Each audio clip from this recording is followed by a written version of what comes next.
I'm going to talk to you about general physical preparedness. So when you get a client come to you for the first time, if they've never established any sort of consistent exercise routine, before we move them on to anything particularly challenging, we want to develop some general physical preparedness. So I'm just going to put GPP for this one, GPP.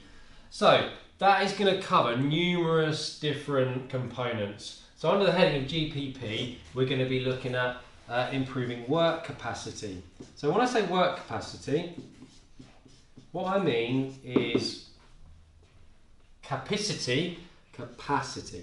What I mean is by improving somebody's ability to do more work in a shorter space of time.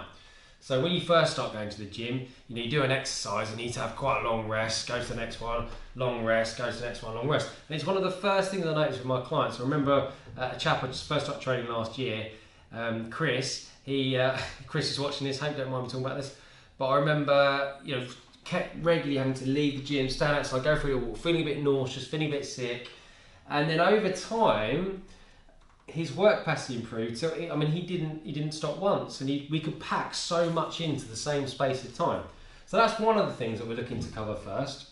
We're also looking at movement efficiency. So when we first start exercising, we have to learn how to move and what the normal movement patterns are. And we learn how to move more efficient before we start increasing the intensity, increasing the load of what we're doing. We also have to build a base of aerobic fitness.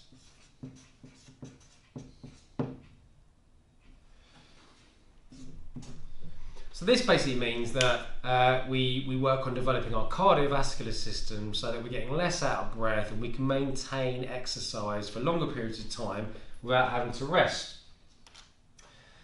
Something else we're going to build is our ligament strength.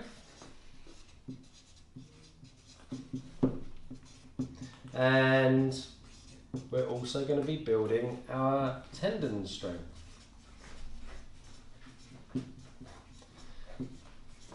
Which basically means that we're less likely to get injured. So before we start moving on to the heavy stuff, we're going to work more on endurance, let those tendons get strong, let the ligaments strengthen, let the muscle strengthen.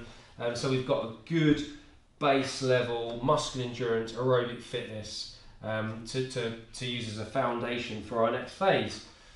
So like I said, someone comes to you for the first time. If they haven't maintained a regular, consistent program of exercise, you're probably going to kick off with some general physical preparedness, work on work capacity, movement efficiency, build an aerobic base, build some good endurance, build some ligament and tendon strength to reduce injury risk. Until then, think, right, ready to move them on to the next stage.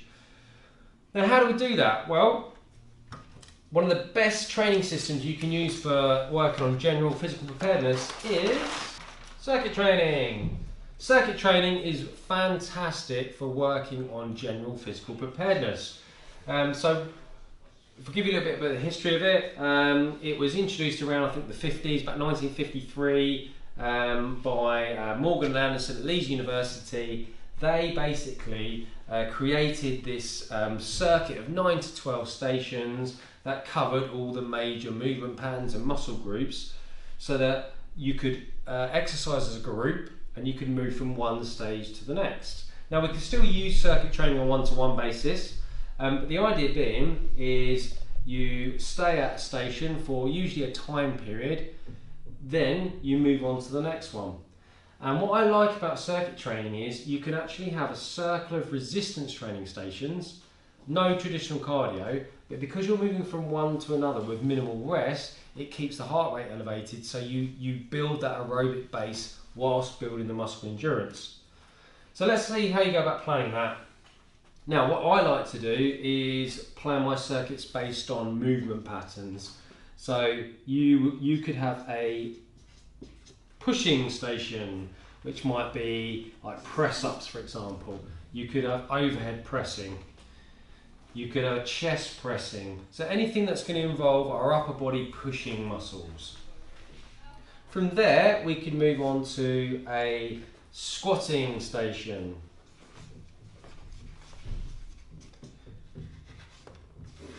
Okay, so here we can have some sort of squat exercise where it's a bodyweight squat, could be a dumbbell squat, a goblet squat, but something that's going to be utilising the quadriceps, the glutes, the hamstrings, and really focusing on that squatting movement pattern. Now from there we could go over to a pulling movement, a pulling exercise. So that's going to be things like, it could be chin-ups or assisted chin-ups if they're a beginner, single arm row, bent over row with a barbell, anything that's going to work the lats, the back of the shoulders and strengthen those pulling muscles. So what I'm trying to do really is I'm trying to focus on movements, not muscles. We're not bodybuilding, we're improving the efficiency of the different movement patterns, and we're trying to produce structural balance. So we're doing pushes and pulls and squats, and then we can move on to what I like to call hip hinging.